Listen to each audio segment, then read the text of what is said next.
ที่นี่วิทยุกระจายเสียงแห่งสัตว์ลาวกระจายเสียงจากนครหลวงเวียงจันทน์ต่อไปเชิญทานฟังข่าวหัวข้อข่าวสำคัญมีดังนี้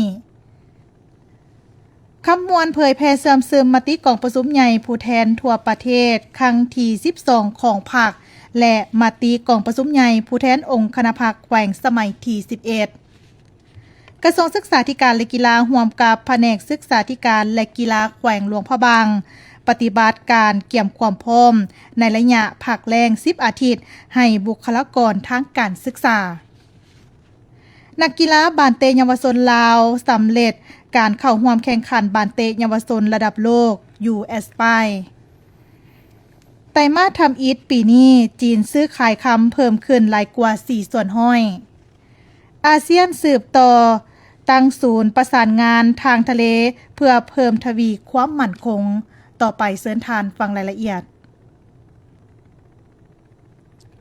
กองประชุมเผยแพร่และเสื่อมซึมมติกองประชุมใหญ่ผู้แทนทั่วประเทศครั้งที่12ของพรรคและมติกองประชุมใหญ่ผู้แทนองค์คณะพรรคแขวงขมวนสมัยที่11จัดขึ้นในวันที่11พฤษภาคมนี้ที่แขวงขมวนโดยการเป็นประธานของสหายไสสนะโคตรภูธรกรรมการศูนย์กลางพรรคเลขาคณะบริหารงานพรรคแขวงมีบรรดาคณะบริหารงานพรรคแขวงเลขาพรรคเมืองผู้ต่างหน้าแผนกการองค์การจัดตั้งอ้อมข้างแขวงและพนักงานลักแหล่งเข้าร่วมสหายไสสนะโคตรภูธรมีคำเห็นว่าการจัดตั้งเผยแพร่เสื่อมซึมและพันขยายมติกองประชุมใหญ่ผู้แทนทั่วประเทศครั้งที่12ของพรรคพวกเราต้องมีความรับผิดชอบสูงและจริงจังต่อการจัดตั้งพันขยายแนวทางแผนนโยบายที่กองประชุมใหญ่ครั้งนี้วางออกให้ปรากฏผลเป็นจริงต้องรับประกันให้คณะพรรคแต่ละคันสมาชิกพรรคพนักงานทหารตำรวจและประชาชนบรรดาเผ่าในทั่วแขวงขมวนสร้างความรับรู้เข้าใจและมีความเป็นเอกภาพกำแน่นเนื้อในมติกองประชุมใหญ่ผู้แทนทั่วประเทศครั้งที่12ของพรรคมติกองประชุมใหญ่ผู้แทนครั้งที่11ขององค์คณะพรรคแขวงให้หนักแน่นเลิกซึ้งเพื่อสร้างบาดก้าวบุกทะลุในการหันเป็นแผนงานโครงการเวียกงานตัวจริงอยู่แต่ละแขนงการอ้อมข้างแขวงเมืองและภาคทานเพื่อจะตั้งปฏิบัติให้เกิดเป็นผลจริงแนวทางมติของพรรคถึงจะถูกต้องปานใดก็ตามถ้าพนักงานสมาชิกพรรคพวกเฮาหากบ่มีความรับรู้ความเข้าใจเสื่อมซึมกำแน่นการจะตั้งปฏิบัติบ่ถูกต้องสอดคล้องก็บ่สามารถนำเอาผลประโยชน์ตัวจริงมาสู่ประเทศชาติและประชาชนได้ฉะนั้นจึงอยากเน้นหนักให้พวกเฮาเห็นได้บทบาทความสำคัญของการค้นคว้าเผยแพร่เสื่อมซึมมติของพรรคในครั้งนี้จงได้เสิร์ชสู่ความตื่นตัวทางด้านการเมืองให้สูงส่งแน่ใส่สร้างการหันเปลี่ยนที่แข็งแรงลึกซึ้งในรอบด้านในทุกกองเขตเวียกงาน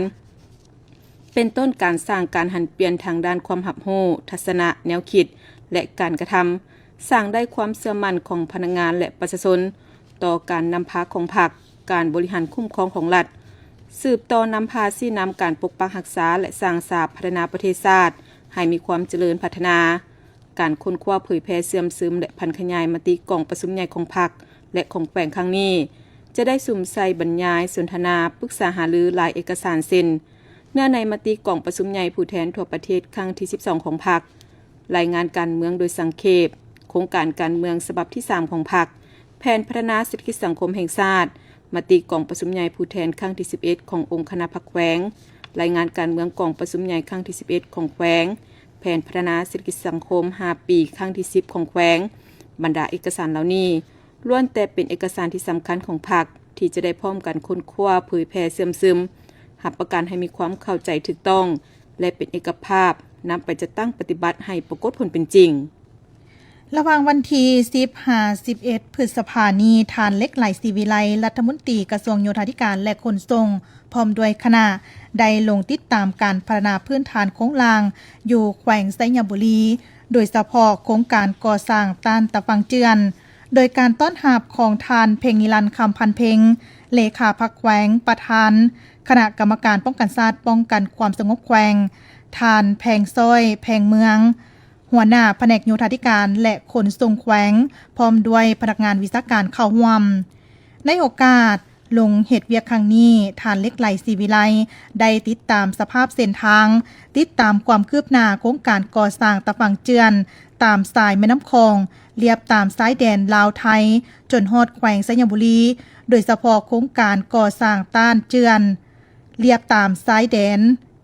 โดยเฉพาะโครงการก่อสร้างต้านเจือนเรียบตามสายน้ำเหืองเมืองบ่อแตนและเมืองแก่นเท่า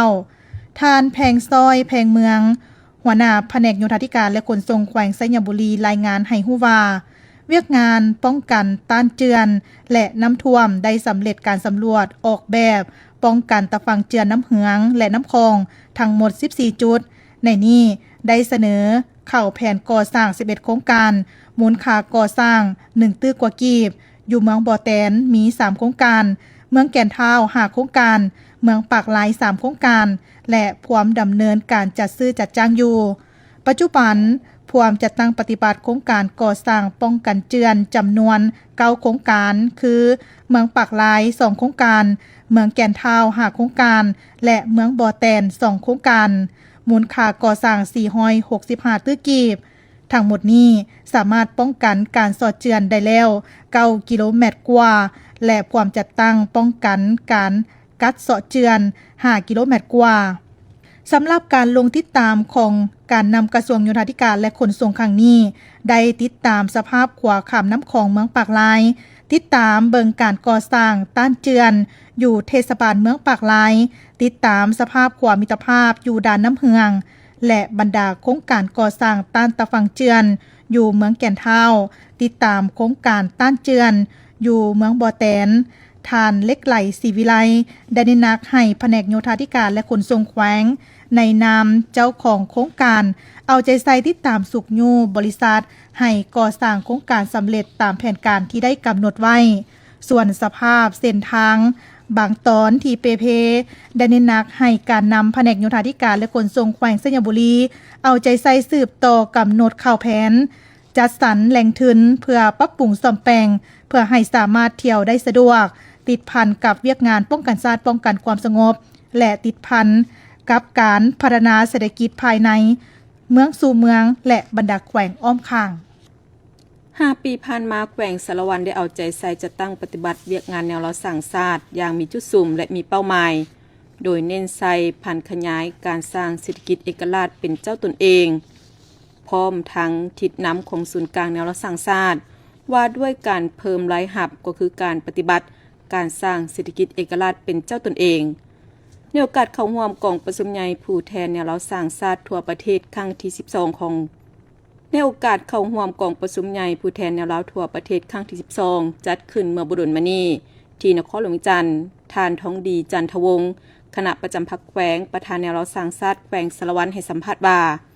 เพื่อปฏิบัติตามคำสั่งเลขที่12และ55ของศูนย์กลางแนวเราสั่งศาสตร์ว่าด้วยการเพิ่มรายหับก็คือการปฏิบัติการสร้างเศรษฐกิจเอกราชเป็นเจ้าตนเองแนวเราสั่งศาสตร์แขวงสารวันได้สุ่มใส่สั่งรายหับโดยเฉพาะกองทุนช่วยเหลือซึ่งกันและกันร่วมกับธนาคารพงศวรรณปล่อยสินเชื่อให้ประชาชน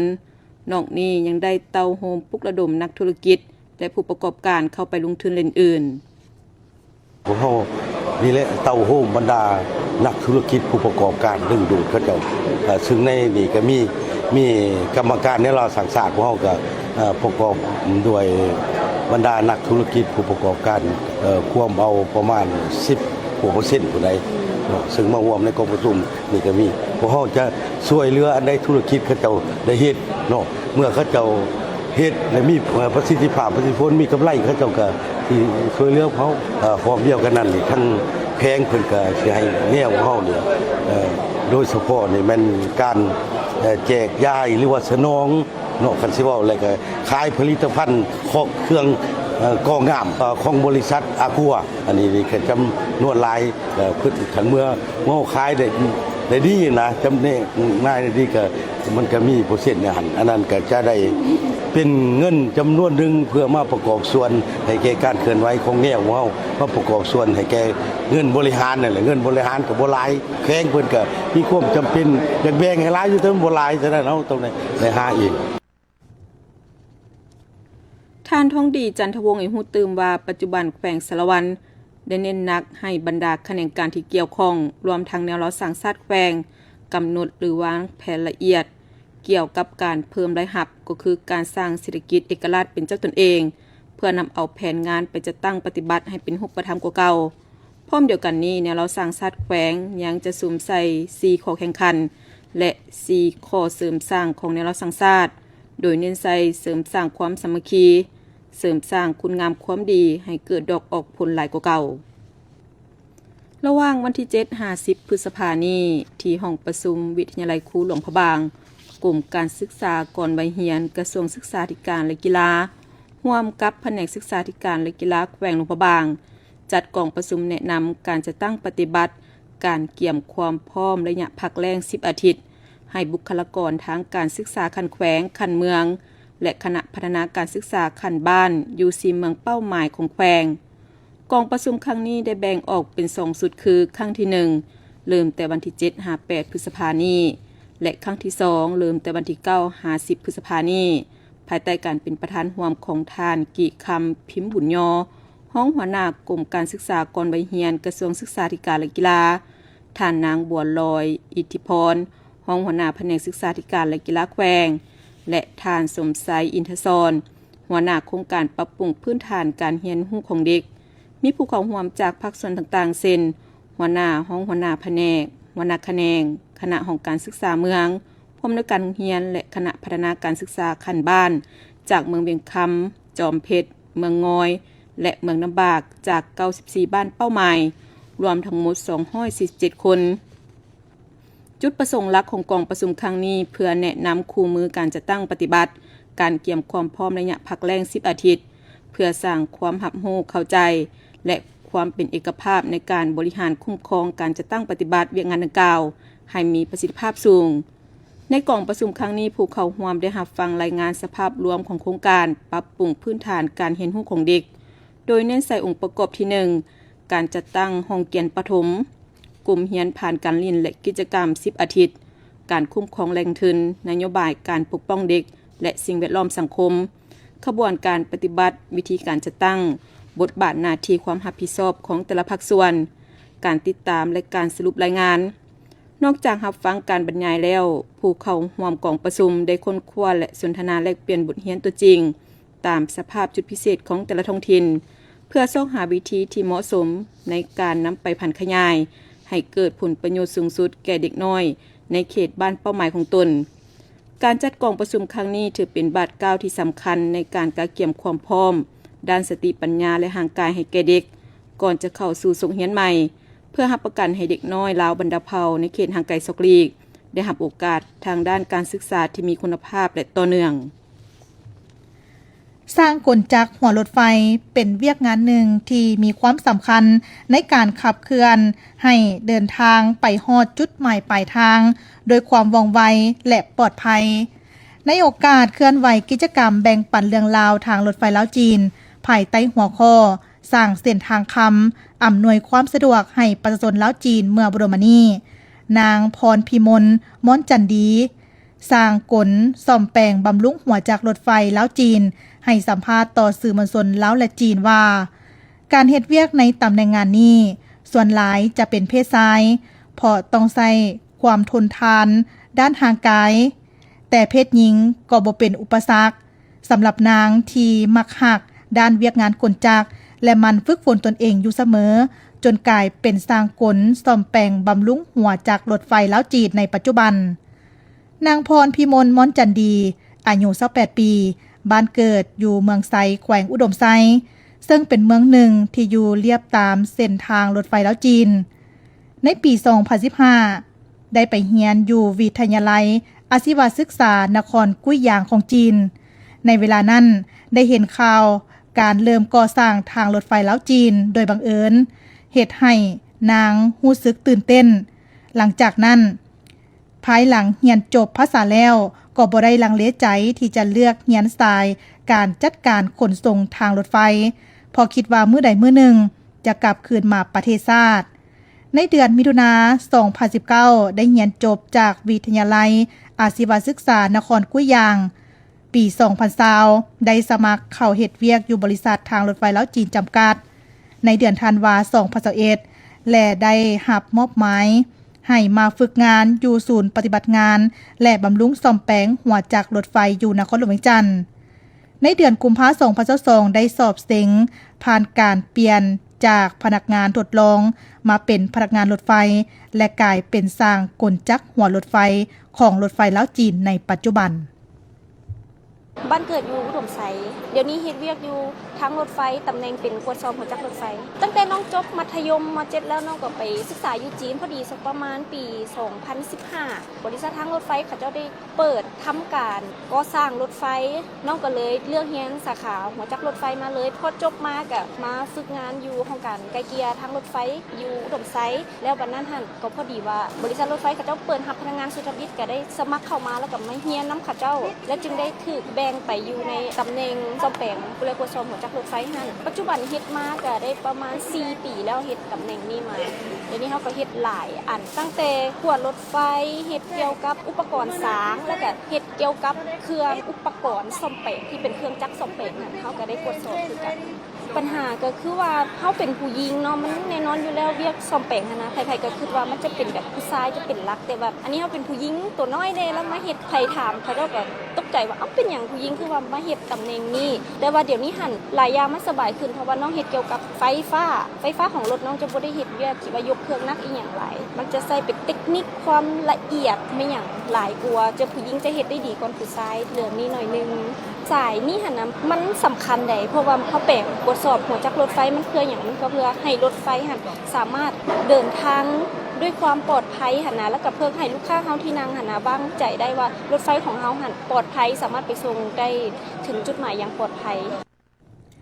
นางพรพิมลม้อนจันดีกล่าวตื่นว่าสำหรับหน้าเวียกของตนมีหน้าที่กวดการและบำรุงรักษาหัวจักรรถไฟกวดการทดลองอุปกรณ์จัดการเครื่องมือและอุปกรณ์ของกลุ่มงานการวัดแทกสิ้นส่วนและความแม่นยำของการประกอบอะไหล่และอื่นการเฮ็ดเวียกในแต่ละมื้อจะเฮ็ดตอนกลางคืนภายหลังขบวนรถไฟสำเร็จการแล่นประจำวันและกลับเข้ามาเต้าโฮมอยู่สถานีพวกเฮาแมนเริ่มกวดกาหัวจักรรถไฟเป็นต้นอุณหภูมิภายในรถไฟอุปกรณ์ต่างๆเพื่อรับประกันให้การเดินทางแต่ละครั้งมีความปลอดภัยต่อไปเชิญทานฟังข่าวอากาศประจำวันจากวิชาการกรมอุตุนิยมและอุทกศาสตร์ความกดดันต่ำของอากาศร้อนยังสืบต่อปกคลุมอยู่ทุกภาคของประเทศลาวด้วยกำลังอ่อนหาปานกลางสมทบกับลมตะวันตกเฉียงใต้พัดปกคลุมซึ่งจะให้อากาศร้อนอยู่ทั่วไปและจะมีฝนตกฟ้าห้องฟ้าเลื่อมในระดับคอยหาปานกลางอยู่บางท้องถิ่นเพราะมีลมพัดแรงเป็นบางโอกาสอยู่ในแต่ละภาคดังนั้นจึงแจ้งเตือนถึงประชาชนบรรดาเผ่าองค์การปกครองและองค์การจัดตั้งทุกภาคส่วนจงมีสติระมัดระวังต่อสภาพฝนตกฟ้าห้องฟ้าเลื่อมฟ้าผ่ามักเห็บตกและลมพัดแรงอยู่บางท้องถิ่นขอให้ติดตามข่าวพยากรณ์อากาศจากกรมอุตุนิยมและอุทกศาสตร์อย่างต่อเนื่องภาคเหนือด้านตะวันออกอากาศเย็นในตอนเช้าและจะมีฝนตกฟ้าห้องฟ้าเลื่อมในระดับคอยหาปานกลางเพราะมีลมพัดแรงอยู่บางท้องถิ่นเนื้อที่การปกคลุมของฝนกับ30ส่วนห้อยอุณหภูมิระหว่าง17-28องศาภาคเหนือด้านตะวันตกอากาศร้อนจะมีฝนตกฟ้าห้องฟ้าเลื่อมในระดับคอยหาปานกลางเพราะมีลมพัดแรงอยู่บางท้องถิ่นเนื้อที่การปกคลุมของฝนกับ35ส่วนห้อยอุณหภูมิระหว่าง22-33องศาที่นครหลวงเวียงจันทร์อากาศร้อนและจะมีฝนตกฟ้าห้องฟ้าเลื่อมในระดับคอยอยู่บางบริเวณเพราะมีลมพัดแรงเป็นบางโอกาสเนื้อที่การปกคลุมของฝนกับ10ส่วนห้อยอุณหภูมิระหว่าง27-35องศาภาคกลางอากาศร้อนจะมีฝนตกฟ้าห้องฟ้าเลื่อมในระดับคอยเพราะมีลมพัดแรงเป็นบางโอกาสเนื้อที่การปกคลุมของฝนกับ20ส่วนห้อยอุณหภูมิระหว่าง26-36องศาสลับแขวงไซสมบูรณ์อากาศเย็นในตอนเช้าและจะมีฝนตกฟ้าห้องฟ้าเลื่อมในระดับคอยหาปานกลางเพราะมีลมพัดแรงเป็นบางโอกาสเนื้อที่การปกคลุมของฝนกับ30ส่วนห้อยอุณหภูมิระหว่าง20-32องศาภาคใต้อากาศร้อนจะมีฝนตกฟ้าห้องฟ้าเลื่อมในระดับคอยเพราะมีลมพัดแรงอยู่บางท้องถิ่นเนื้อที่การปกคลุมของฝนกับ30ส่วนห้อยอุณหภูมิระหว่าง27-38องศาสำหรับเขตผู้เพียงบริเวณอากาศเย็นในตอนเช้า และจะมีฝนตกฟ้าห้องฟ้าเหลื่อมในระดับคอยเพราะมีลมพัดแรงเป็นบางโอกาสเนื้อที่การปกคลุมของฝนกับสาวส่วนหอยอุณหภูมิแม้ระหว่าง17-28องศาแก้วนิกรมหาเจริญรายงานจากกรมอุตุนิยมและอุทกศาสตร์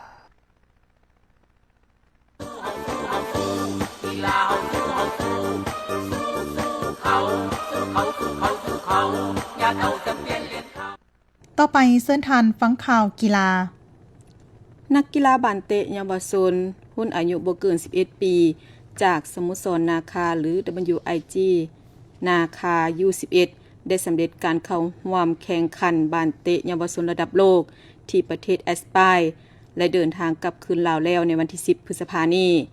โดยได้รับการต้อนรับอย่างอบอุ่นจากท่านเหียมพรหมจันทร์รองประธานบประจำการศูนย์กลางแนวรักษาสังชาติหัวหน้าคณะที่ปรึกษาพัวพันคนเสื้อสัตว์ลาวอยู่ต่างประเทศมีคณะกรรมการแนวรักษาสังชาติจากประเทศแคนาดาฝรั่งภาคส่วนเกี่ยวข้องและมวลชนชาวนครหลวงเวียงจันทน์เข้าร่วมท่านเวียงไซวิไลกุลคนเสื้อสัตว์ลาวสัญชาติอเมริกาประธานสโมสรนาคาให้สัมภาษณ์ว่าสโมสรนาคาได้รับการสร้างตั้งขึ้นในปี2022รู้สึกภาคภูมิใจหลายที่ได้เป็นส่วนหนึ่งในการสร้างนักกีฬาบานเตะรุ่นเยาวชนลาวและญาติได้ผลงานดีเด่นหลายครั้งผ่านมาเฮ็ดให้ได้รับรู้ลูกหลานเยาวชนลาวสาวข้าวเหนียวเสียงแคนรู้จักประเทศลาวหลายขึ้นและดีใจที่สุดที่ได้รับใส่บ้านเกิดเมืองนอนสร้างชื่อเสียงให้พื้นแผ่นดินแม่สโมสร WIG นาคาเนี่ยครับเขาก็สร้างขึ้นมาแต่ปี2022มาเฮ็ดมื้อนี้มันซาบซึ้งใจย้อนว่าบ่เคยคิดว่าเขาได้ที่8เป็นหนึ่งเดียวในทีมของโลกไปอยู่กับสเปน7ทีมเป็นสเปนเบิดอันนี้ข้าพเจ้าซึ้งใจที่สุดว่าเฮ้ยเด็กน้อยเฮาได้ไปเข้ารอบ8ทีมของเขาแต่เขาก็มีโอกาสที่จะชนะเข้ากันแต่ก็บ่เป็นหยังข้าพเจ้าได้เฮ็ดได้ทุ่มเทกับลูกหลานอยู่ประเทศลาวนี่นะบ่เป็นแต่รุ่นอยู่11นี้รุ่นอยู่12ก็ได้แชมป์รุ่นอยู่10ก็ได้แชมป์รุ่นอยู่13ได้แชมป์โลกอีกแต่เทื่อนี้มันหนักกว่ารุ่นอยู่13ได้แชมป์โลกดังนั้นก็ขอให้พ่อแม่ผู้ปกครองลูกหลานเชื่อมั่นข้าพเจ้าเฮ็ดมาได้สับนี่ละ3ปีซ้อนละแล้วเฮาอยากสร้างเด็กน้อยพวกนี้นะไปให้ทีมชาติเดือน6วันที่15วันที่15นี่ยังมีพวกรุ่นน้องอยู่10น้อยกว่านี้สิไปป้องกันแชมป์อยู่สเปนคือกันเขาเอิ้นเมืองกาตาโลเนียอยากฝากไว้ว่าตัวนี้แหละจะเป็นศักดิ์ศรีของลาวเนี่ยเป็นงานใหญ่ที่สุดของประเทศสเปนอันดับ1ของประเทศสเปนเฮาจะไปพวกนี้แหละสิไปเอาชื่อเสียงมาแทนพวกอายเข้าไปบ่ได้เมื่อกี้นี่กล้ารับประกันว่าสิให้ได้เข้ารอบ40หลังจากนั้นก็สิมีงานป้องกันแชมป์โลกอยู่ที่โปรตุเกสเขามีสร้างงานอีกยุโรปนี่จะไปนี่คืองานเด็กน้อย U10 จะไปแข่งแชมป์ส่วนแชมป์อยู่กาตาโลเนียประเทศสเปนงานที่2มาดริดครับอยู่ประเทศสเปนและงานที่3เป็นป้องกันแชมป์อยู่โปรตุเกส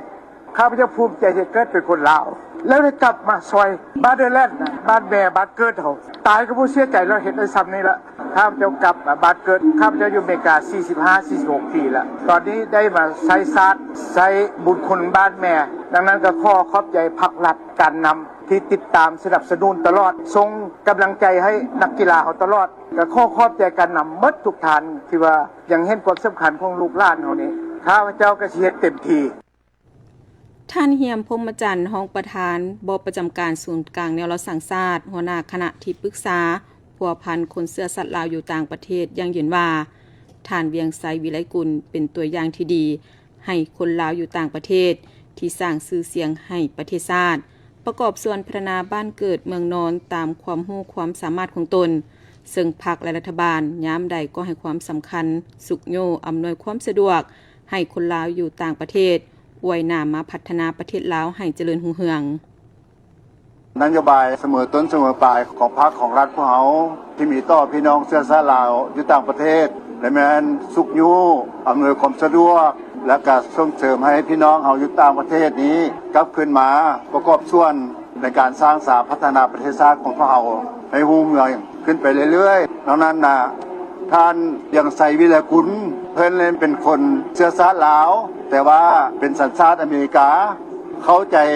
นโยบายของพรรคของรัฐพวกเขาเห็นว่าถูกต้องด้วยจิตใจฮักเสื้อแผงชาติอันสูงเพิ่นจึงได้ตัดสินใจมาบ้านเฮาและมาสร้างตั้งสโมสรกีฬาบันเตะเยาวชนเพิ่นใส่ชื่อว่าสโมสรวิไลกุลนาคาก็เป็นนาคนี่แหละเพราะว่าเพิ่นศรัทธาเฉพาะ อำนาจและเพิ่นก็ให้ลูกหลานพวกเฮาเมื่อทุกคนนี่น่ะเป็นลูกหลานของพญาศรีสัตนานับแต่มือสร้างตั้งอันนี้สโมสรของท่านวีรกุลนี้ได้ไปแข่งขันอยู่ต่างประเทศและได้ชัยชนะมาหลายเทื่อแล้วสำหรับชีวิตปีถึงว่าจะบ่ได้แชมป์แต่ว่าเข้าไปฮอบ8ทีมสุดท้ายนี่ก็ถือว่ายากแหละและก็เป็นทีมเดียวของต่างประเทศอยู่ใน8ทีม7ทีมนั้นมันของประเทศเจ้าภาพพิเศษนี่แม่นว่าอนุสักษ์ถูกคัดเลือกเป็นนักกีฬาที่ดีเด่นการแข่งขันรอบนี้จากอันพิเศษอันนี้นี่ไหนมันคนมันจะสนใจว่าลาวมันอยู่ไส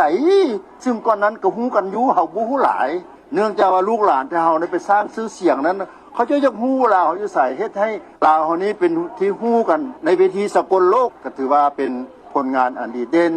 สโมสรเพิ่นนี้ได้สร้างผลประโยชน์ให้ประเทศชาติของเฮาสำหรับการแข่งขันบันเตะเยาวชนอายุบ่เกิน11ปีระดับโลกรายการ TAR Promises 2026 ที่เมืองโอซานาประเทศแอสปายสโมสรนาคาสามารถผ่านเข้ารอบ8ทีมโดยแข่งขัน6นัดชนะ4เสมอ1เสีย1ยิงประตูได้หลายสุด28ประตู